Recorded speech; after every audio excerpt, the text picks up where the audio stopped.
कब्र पर अजान क्यों दी जाती है? तो इसके बहुत सारे दलाइल है, इस पर मुस्तकिल बयान किया जा सकता है, लेकिन मैं चंद मुख्तसर सी बातें इस ताल्लुक़ से बतौर दलील पेश कर देता हूँ। पहली बात यह कि जब बंदे को कब्र में रखा जाता है तो उससे 3 सवाल होते हैं, जैसा कि आप जानते हैं।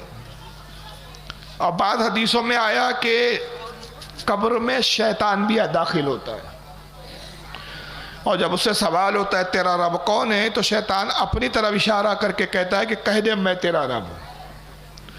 और एक नूर की शक्ल में आता है, रोशनी की शक्ल में आता है। बंदा घबराया हुआ परेशान होता है, कब्र की तन्हाई, कब्र में अंधेरा, और जब इस रोशनी को देखता है तो उसको रोशनी से राहत महसूस होती है, तो घबराहट में कह देता है कि ये मेरा रब है। माज़ ईमान बर्बाद हो जाता है और इब्लीस अपने मकसद में कामयाब हो जाता है।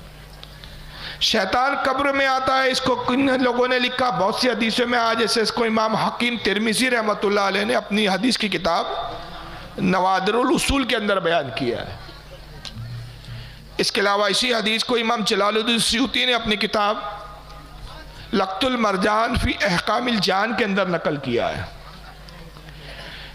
फिर एक तिरमिज़ी शरीफ सुनन इब्न माजा की हदीस है, और सुनन इब्न माजा सियासित्ता में है। हज़रत अब्दुल्लाह इब्न उमर रज़ियल्लाहु ताला अन्हु जब किसी मुर्दे को कब्र में उतारते तो आप ये दुआ करते कि अल्लाह हम मोहम्मद के दीन पर तेरे हवाले करते हैं, ए परवरदिगार इसको शैतान के वसवसों से बचा। क्या दुआ करते? शैतान के वसवसों से बचा। साहब अर्ज़ करते हैं कि अब्दुल्लाह इब्न उमर ये जो आप दुआ करते, क्या ये दुआ आपने रसूलुल्लाह से सुनी या आप खुद ही यूँ ही करते? फरमाया नहीं, मैंने ये दुआ रसूलुल्लाह से सुनी है। तो इब्न माजा की हदीस से पता चला कि कब्र में शैतान आता है।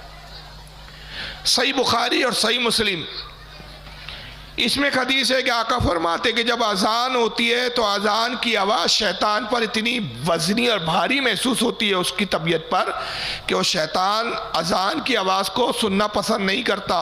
उस पर घबराहट तारी होती है और वह हवा खारिज करते हुए पादता हुआ 36 मील दूर भाग जाता है। तो बुखारी और मुस्लिम की हदीस से पता चला कि शैतान अजान की आवाज़ से भागता है। पहले चंद हदीसें मैंने बयान की, उससे पता चला कि कब्र में आता है। इसलिए हमारे बुजुर्गों ने कहा कि अगर कब्र पर अजान दी जाए तो उम्मीद है कि शैतान जब कब्र में आएगा अजान की बरकत से ये कब्र से भाग जाएगा, और जब भाग जाएगा तो फिर उसमें वसवसे डालने वाला और गुमराह करने वाला वहाँ कोई नहीं होगा। दूसरा ये भी है कि अजान के कलमात मुर्दे को जवाब देने में आसानी पैदा करते हैं। मुर्दा वहशत ज़दा होता है, घबराया हुआ होता है, तन्हा होता है, अंधेरी कब्र, हौलनाकी का माहौल, और जब मुनकर नकीर सवाल पूछने वाले फरिश्ते आते हैं तो ज़मीन को चीरते हुए आते हैं। हैबतनाक शक्ल होती है, बंदा देख के वैसे ही घबरा जाता है, समझ जाता है कि मैं मर चुका हूँ, दुनिया में नहीं हूँ, अब ना अजीज़ है, ना कारीब है, ना कोई रिश्तेदार है, ना कोई दोस्त है, ना कोई अहबाब है। अब ये आखिरत की मंजिलें शुरू हो गई, घबराहट तारी होती है।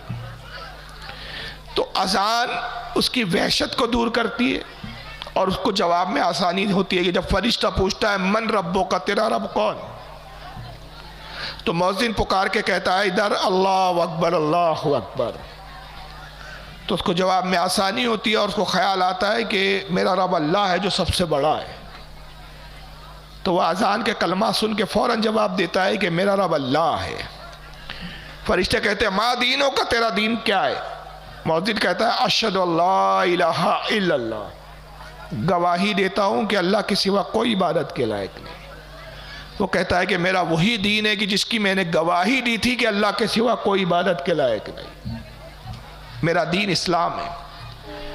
तीसरा सवाल होता है मा कुन्तु तक़ूलु हक़्क़ु फ़ी हाज़ा रजुल, रसूलुल्लाह के बारे में दुनिया में क्या कहता था? मौज़िन पुकार के कहता है अशहदु अन्ना मुहम्मदुर रसूलुल्लाह, मैं गवाही देता हूं कि मोहम्मद अल्लाह के रसूल है। ये जवाब से आसानी होती है, और वो कहता है कि ये वो मोहम्मद है जिनकी मैंने गवाही दी दुनिया में, और गवाही देता हूं कि मोहम्मद ये अल्लाह के रसूल है।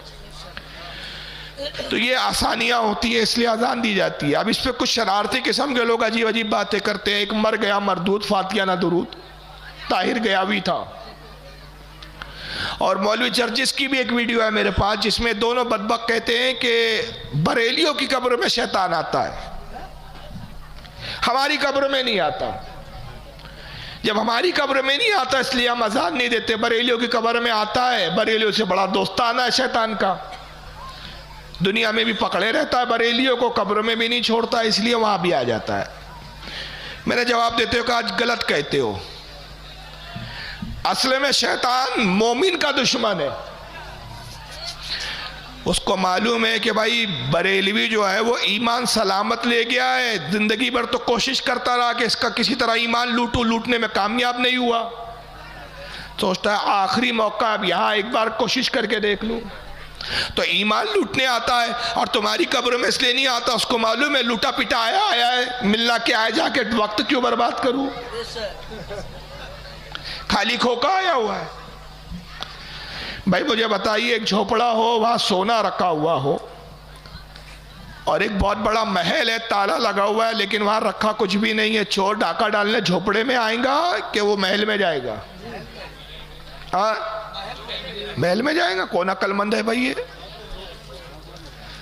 अरे सोना झोपड़े में रखा हुआ है, महल खाली पड़ा हुआ है। ताजमहल में चोरी हुई कभी सुना क्या तुमने? हाँ? चोर उस जगह जाएगा जहां सोना हो, उसको इमारत से मतलब नहीं।